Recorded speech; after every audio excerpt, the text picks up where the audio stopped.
హైదరాబాద్లో 5 ఫ్లోర్ల అపార్ట్మెంటు, మూడో ఫ్లోర్లో 302 ఫ్లాటు చాలా సంవత్సరాలుగా ఖాళీగా ఉంది. అక్కడ ఎవరైనా కొత్తగా దిగితే వెంటనే మూడో రోజుకే బయటకు వెళ్ళిపోతారంట. ఒకసారి ఒక వర్కింగ్ లేడీ అక్కడ రెంట్కు వచ్చింది. మొదటి 2 రోజులు నార్మల్గానే గడిచిపోయాయి. మూడో రోజు రాత్రి కరెక్ట్గా 2:17 డోర్ బెల్ మోగింది. ఆమె పీహోల్లోంచి చూసింది ఎవరూ లేరు. సరేలే అని తలుపు తీయలేదు.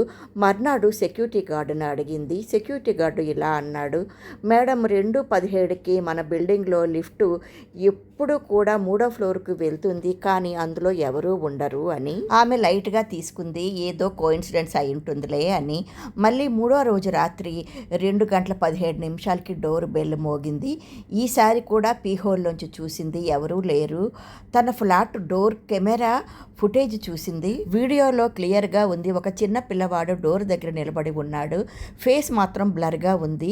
బెల్ ప్రెస్ చేస్తున్నాడు. ఆమె షాక్ అయిపోయింది. అందరూ కలిసి సెక్యూరిటీ ఫుటేజ్ చెక్ చేశారు. బిల్డింగ్ సీసీటీవీలో ఆ సమయానికి ఎవరూ మూడో ఫ్లోర్లోకి రాలేదు.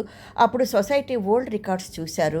10 ఏళ్ల క్రితం 302 ఫ్లాట్లో ఒక 6 సంవత్సరాల బాలుడు ఫైర్ యాక్సిడెంట్లో చనిపోయాడు. టైమ్ ఆఫ్ డెత్ కరెక్ట్గా తెల్లవారి 2:17.